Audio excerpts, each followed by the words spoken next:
Hello, I'm Paul Larson.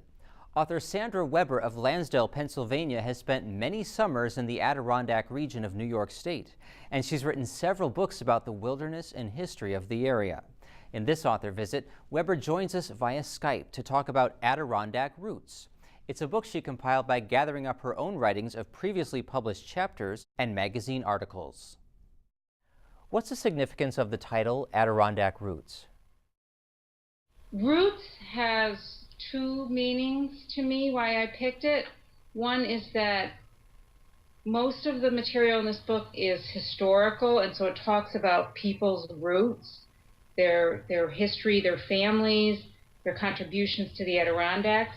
And the second part of Roots is that one of the sections of the book is about forests and trees, and of course, so the roots of the trees is an important part of the Adirondack experience. Well, I think that's very clever. How many years have you been writing about the Adirondacks? It's been over 20 years that I've been writing about the Adirondacks, and then I became interested in the history and the people of the Adirondacks, and eventually I bought a log cabin there and came for the summers. Now, this is not a book that you sat down to write all at once, is it? No, this is a book that is 2 decades in the making. I collected writings from many magazine articles, chapters from previous books that I wrote about the Adirondacks, and it all came together in this collection of some of my favorite pieces. Now, some of the essays and stories are very personal to you. Would you like to read us a passage from the book? Yes, I'd like to read from the essay Going Wild over Thoreau, which is about living in my log cabin with my 2 daughters, and how sort of the writer's dream of living away like Thoreau in the woods in a cabin, and I talk about really the reality of doing such a thing. While Thoreau shunned society's pretty toys, I cannot shun technology. I need my computer and printer, and dare I mention my hair dryer, alarm clock, and coffee machine. Part of the mystique of my life is accurate. My desk is oak, an oak laminate computer table. Like Thoreau, I drink spring water and eat sweet corn and wild raspberries. 5 raspberries to be exact. That's how many I picked on my last foraging expedition before the girls screamed, "Prickers!" A search for silence is hopeless. I would settle for an hour of quiet. My cabin is 100 yards from Route 9, a major roadway by Adirondack standards. The pines and birches soften the sound, but 18-wheelers make the aspens quake and the log walls shake. At night, when the road noise subsides, the music of mosquitoes hovers above my tender ears. Their hum resonates like a buzzsaw.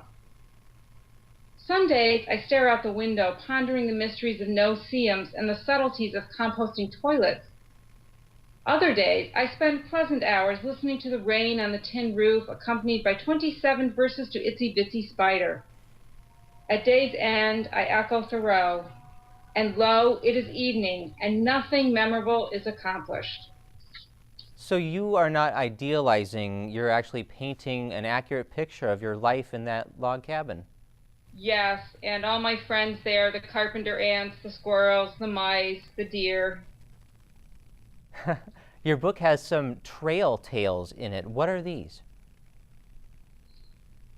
Those are some adventures that I've had in hiking through the Adirondacks, and also some adventures that other people have had hiking through the Adirondacks. For example, Teddy Roosevelt, who hiked Mount Marcy and got word that President McKinley was on his deathbed and that he had to be summoned to, and eventually he did become president on his trip down from Mount Marcy to North Creek.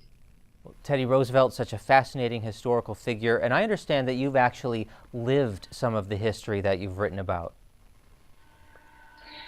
Yes, in reading about some of the people climbing Mount Marcy, like Teddy Roosevelt, I read about the women who climbed it, and I decided to sew a long dress and to hike Mount Marcy in a long dress to experience what it was like to hike in the 1880s. And how was it? I did have a little bit of problem going up steep sections. In that case, I would take some big pins and pin it up above my knees, and then it was pretty easy going.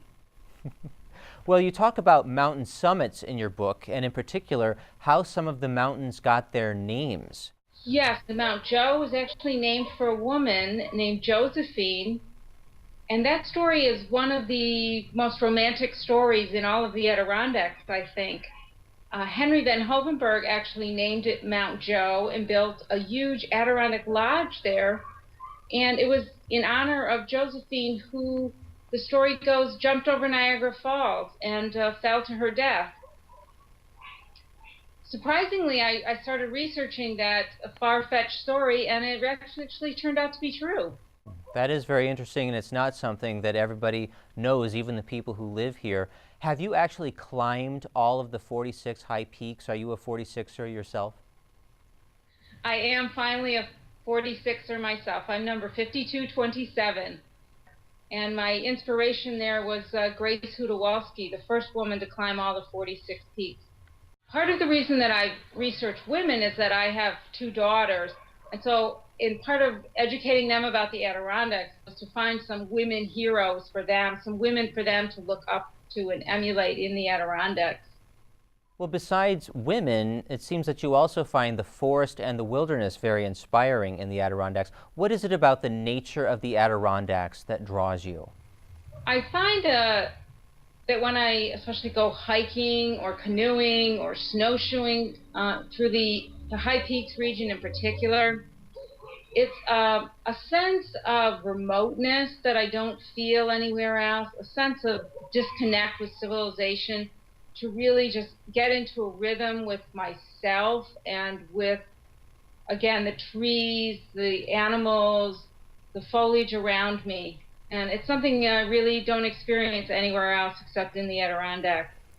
Well, that's beautifully put. Is there a central message that we might get by reading this collection of essays and stories? I think you'd get an appreciation of the strong people that are in the Adirondacks. I think the unique sense of the Adirondacks, how people give to the Adirondacks. People like Ed Ketchledge, who really helped us save the fragile alpine vegetation atop all of these peaks. It is just something very rare across the whole country. And Grace Hudowalski, who's inspired hikers for several generations. Well, how did this book come to be published? This book was published by the History Press, and it started back in February, March. I received an email from them saying that they were interested in doing an Adirondack book, and did I have any ideas? And I called them up, talked to them. I said, geez, I was thinking about doing this collection of some of my writings, and they said, great. Within a week or two, we had a contract, and within 4 months, I had the book in my hand. It was an amazing experience.